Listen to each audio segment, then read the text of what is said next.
তাহাজ্জুদরত, মুনাজাতরত, জিকিররত অবস্থায় যারা গণহত্যা করেছে, কিয়ামত পর্যন্ত জাতি যেমন তাদেরকে ভুলবে না, একদিন এই মাটিতে তাদের বিচার হবে। মুসলমানদের ইমানি কোন আন্দোলনকে যেমনি করে বলে যায় নাই, বাংলাদেশের সর্বস্তরের মানুষ ৭১-এর মুক্তিযুদ্ধকে যেইভাবে ভুলে যায় নাই, ২৫শে মার্চের কালো রাত্রিকে যেইভাবে ভুলে যায় নাই, ঠিক সেইভাবেই এই জাতি কিয়ামত পর্যন্ত শাপলা চত্বরের গণহত্যাকে স্মরণ রাখবে। আজকে যারা শাপলা চত্বরকে নিয়ে মিথ্যাচার করে, তাদেরকে পরিষ্কার ভাষায় বলে দিতে চাই, শাপলা চত্বরে গণহত্যা হয়েছিল রাতের অন্ধকারে বিদ্যুতের লাইন কেটে দিয়ে পাখির মতো গুলি করে শত শত ইসলামপন্থী তৌহিদি জনতাকে তাহাজ্জুদরত, মুনাজাতরত, জিকিররত অবস্থায় যারা গণহত্যা করেছে, কিয়ামত পর্যন্ত জাতি যেমন তাদেরকে ভুলবে না, একদিন এই মাটিতে তাদের বিচার হবে।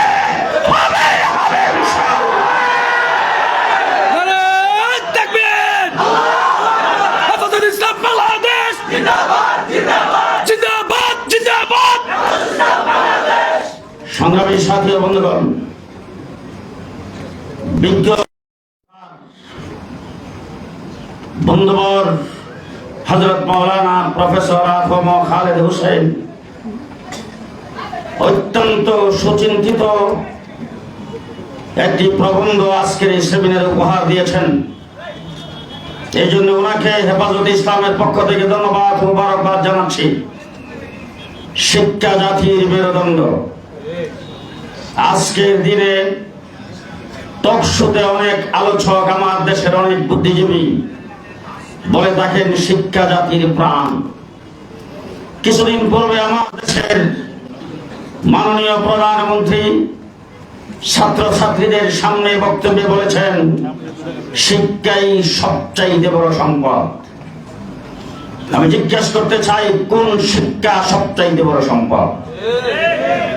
গত রমজান মাসে ঢাকা ইউনিভার্সিটিতে যেইভাবে রং তামাশা হয়েছে, সাংবাদিকদের প্রশ্নে তারা বলেছেন রোজা রেখেছেন, তারপরও এটাকে রোজা ভঙ্গের কোনো কারণ মনে করেন না, রোজার কোনো ক্ষতি হবে না। যেইভাবে রঙ্গ তামাশা আমরা দেখেছি, এই কোনো মুসলমান দূরের কথা, কোন সভ্য জাতি সেটাকে সমর্থন করতে পারে না। আজকে ধর্মীয় শিক্ষা না থাকার কারণে দেশ যারা পরিচালনা করেন, তাদের কেউ কেউ যখন বক্তৃতায় দাঁড়ায়, বক্তৃতায় বলে ঈদুল আজহা জানাজার নামাজ। আজকে আমরা দেখেছি ধর্মীয় শিক্ষা সামান্যতম না থাকার কারণে আমার কওমি মাদ্রাসা যখন স্বীকৃতি দিয়েছেন, সনদের স্বীকৃতি আলোচনা যেই সংসদে হয়েছে, স্পিকার থেকে শুরু করে মন্ত্রী, মিনিস্টার এবং কোন সংসদ সদস্য আমাদের নামটাও ভালো করে উচ্চারণ করতে পারে না। সংগ্রামীর সাথে বন্ধুগণ, একটা জাতিকে ধ্বংস করার মূল হাতিয়ার হলো শিক্ষা এবং সংস্কৃতি। আজকে আমার দেশে গাপ্পি মেরে থাকা ইসলাম বিরোধী নাস্তিক আর মুক্তাদেরা এই দেশ থেকে ইসলামকে এবং সংস্কৃতিকে ধ্বংস করে দেশ নাস্তিক আর মুক্তাদে পরিণত করার জন্য এই দেশে শিক্ষা সিলেবাস নিয়ে পায়তারা করছেন। আমরা যখন আওয়াজ করি তখন খুব সুন্দর একটা তদন্ত কমিটি বা সাব কমিটি গঠন করা হয়। আমাদের গ্রাম দেশে বলে শিয়ালের কাছে মোরগ পাখি। কাদেরকে দিয়ে সেই সাব কমিটি গঠন করা হয়? যারা সেই পায়তারাগুলি করছেন। শরীফ থেকে শরীফার গল্পের জন্য সাব কমিটি গঠন করা হয়েছে। শুনতে পেরেছি, রিপোর্ট দিয়েছেন, এটা ইসলামের সাথে সাংঘর্ষিক, তার মধ্যে কিছুই নাই, কয়েকটা আকার ইকার পরিবর্তন করে দিলেই চলবে। পরিষ্কার ভাষায় বলতে চাই, ৯২% মুসলমানের দেশে মুসলমানদের ট্যাক্সের পয়সায় পরিচালিত স্কুল কলেজ ইউনিভার্সিটিতে মুসলমানের সন্তান পড়বে, উজুর ফরজ জানবে না, গোসলের ফরজ জানবে না, হালাল হারাম জানবে না, তা হতে পারে না। প্রত্যেকটা স্তরে ইসলামী শিক্ষাকে বাধ্যতামূলক করতে হবে। এই জন্য উলামায়ে কেরামের মাধ্যমে কমিশন গঠন করতে হবে। কে কে রাজি আছেন হাত তুলে দেখান।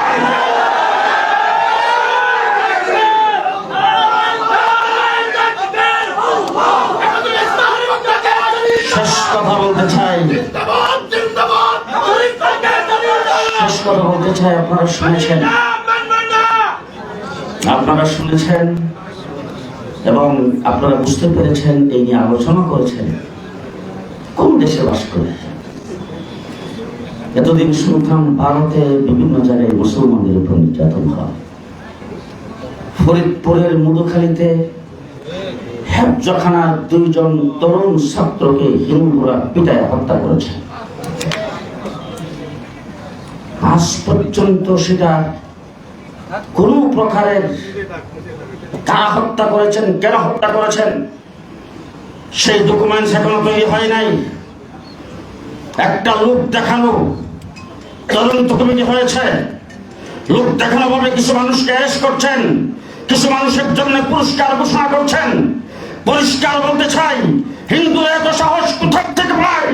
মনে রাখতে হবে, হিন্দু ভাইদেরকে বলতে চাই, এইটা বাংলাদেশ সাম্প্রদায়িক সম্প্রীতির দেশ। আপনারা এই দেশে আপনাদের ধর্ম পালন করেন, কেউ বাধা দেয় না, কিন্তু মনে রাখবেন, এটা গুজরাট নয়, এটা দিল্লি নয়, এটা কলকাতা নয়, এটা কাশ্মীর নয়, এটা 90% মুসলমানের দেশে বাংলাদেশ, বাংলাদেশ, বাংলাদেশ। সুতরাং সাধু সাবধান, সাধু সাবধান। ধর্মকর্ম পালন করছেন এদেশে নির্দ্বিধায়, আরামের সাথে কোনো বাধাবিঘ্ন নাই। যদি এইভাবে মুসলমানদেরকে বৃদ্ধাঙ্গুলি দেখান, এইভাবে যদি মুসলমানদের উপর ঝাঁপিয়ে পড়েন, বাংলাদেশে মুসলমান কি করতে পারে সেটাও দেখে দেওয়া হবে ইনশাআল্লাহ। নাসরুম মিনাল্লাহ, ফাতহুন কারীম, অবশ্যই মুমিন। আসসালামু আলাইকুম ওয়া রাহমাতুল্লাহ।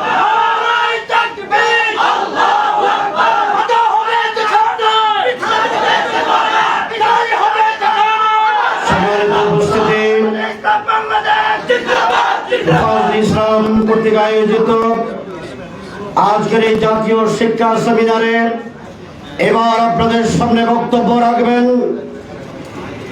এদেশের লক্ষ কোটি তৌহিদি জনতার অবিসংবাদিত রাহবার শেখুল হাদিস ইবনে শেখুল হাদিস হেফাজুল ইসলাম বাংলাদেশের সংগ্রামী নায়েবে আমির, কওমি মাদ্রাসা শিক্ষা বোর্ড বিভাগের সংগ্রামী মহাসচিব হযরতুল আল্লাম মাওলানা মাহফুজুল হক, মাওলানা মাহফুজুল হক এখন আপনাদের সামনে বক্তব্য রাখবেন।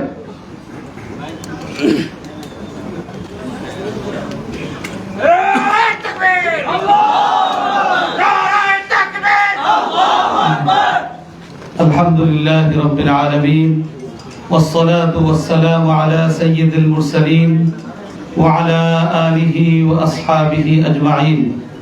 আম্মা বাদ।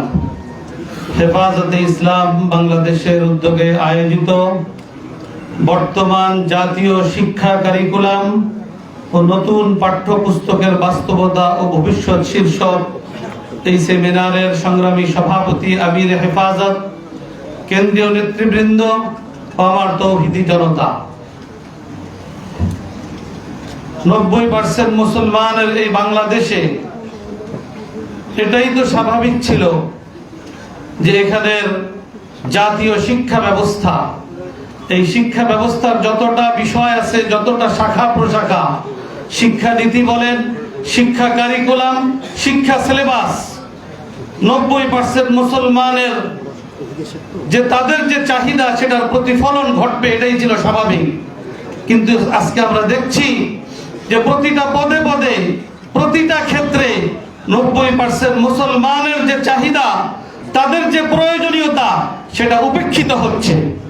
অতএব মুসলমানদের ইসলামী দাবি পূরণে ওয়ারসে আম্বিয়া ওলামায়ে কেরামকে অগ্রণী ভূমিকা পালন করতে হবে। হেফাজতে ইসলাম বাংলাদেশ সেই দায়িত্ববোধ থেকেই ইসলামের এ সকল দাবি দাবা আদায়ের জন্য ইসলাম বিরোধী প্রতিটা কর্মকাণ্ডের বিরুদ্ধে সময়োচিত পদক্ষেপ গ্রহণ করে তারা তাদের দায়িত্ব পালন করে যাচ্ছে। শিক্ষা ব্যবস্থা এটা একটা ব্যাপক বিষয় এবং এই শিক্ষা ব্যবস্থার মাধ্যমে আমাদের ভবিষ্যৎ প্রজন্মকে ইসলাম থেকে বিচ্যুত করা, তাদেরকে ধর্মহীন হিসাবে গড়ে তোলা যে অপপ্রয়াস চলছে স্বাধীনতা পরবর্তী থেকেই আমরা দেখছি। স্বাধীনতার পর থেকে এ পর্যন্ত 7টি শিক্ষা কমিশন গঠন হয়েছে, প্রতিটা শিক্ষা কমিশনে ইসলাম উপেক্ষিত হয়েছে। অতএব আমাদেরকে এর বিরুদ্ধে অত্যন্ত সুপরিকল্পিত, অত্যন্ত সুদূর প্রসারী পরিকল্পনা নিয়ে আমাদেরকে পদক্ষেপ নিতে হবে। আল্লাহ রাব্বুল আলামিন আমাদের মুরব্বিয়ানে কেরামের তত্ত্বাবধানে আমাদের তরুণ এবং যুবকদেরকে এ সকল ময়দানে যে ক্ষেত্রে যে ধরনের পদক্ষেপ নেওয়া দরকার ঠিক সেভাবে পদক্ষেপ নিয়ে এ সকল ইসলাম বিরোধী অপশক্তিকে রুখে দেওয়ার, প্রতিরোধ করবার আল্লাহ তাআলা হিম্মত এবং তৌফিক দান করুন। সর্বশেষ আপনাদের কাছে মেসেজ দিতে চাই, আপনারা সকলেই জানেন গত শুক্রবার দিন 3 তারিখ আমার ছোট ভাই মাওলানা মামুনুল হক আপনাদের সকলের দোয়া, আন্তরিকতা এবং সহযোগিতায়, মুরব্বিয়ানে কেরামের সর্বাত্মক আন্তরিকতা এবং সহযোগিতায় আল্লাহর রহমতে মুক্তি পেয়েছে। আজকে আমরা প্রত্যাশা করেছিলাম তিনি আসবেন, কিন্তু অত্যন্ত ক্লান্ত শ্রান্ত থাকায় আজকে এই সেমিনারে উপস্থিত হতে পারেননি। ইনশাআল্লাহ হেফাজতে ইসলামের আগামী দিনের যে কোনো কর্মসূচিতে, যে কোনো প্রোগ্রামে ইনশাআল্লাহ আপনাদের সাথে একাত্ম থাকবে, আপনাদের সামনে থাকবে এবং আপনাদের সাথে থেকেই ইসলামের পক্ষে জীবনের শেষ মুহূর্ত পর্যন্ত ইনশাআল্লাহ দায়িত্ব পালন করে যাবে। তার সুস্থতার জন্য এবং আগামী দিনের পথ চলার জন্য আল্লাহ তাআলা সহজ করেন, এর জন্য আপনাদের সকলের কাছে দোয়া চেয়ে মুরব্বীদের প্রতি এবং আপনাদের সকলের প্রতি শুকরিয়া জ্ঞাপন করে আমার কথা এখানে শেষ করছি। ওয়া আখিরু দাওয়ানা আলহামদুলিল্লাহি রাব্বিল আলামিন।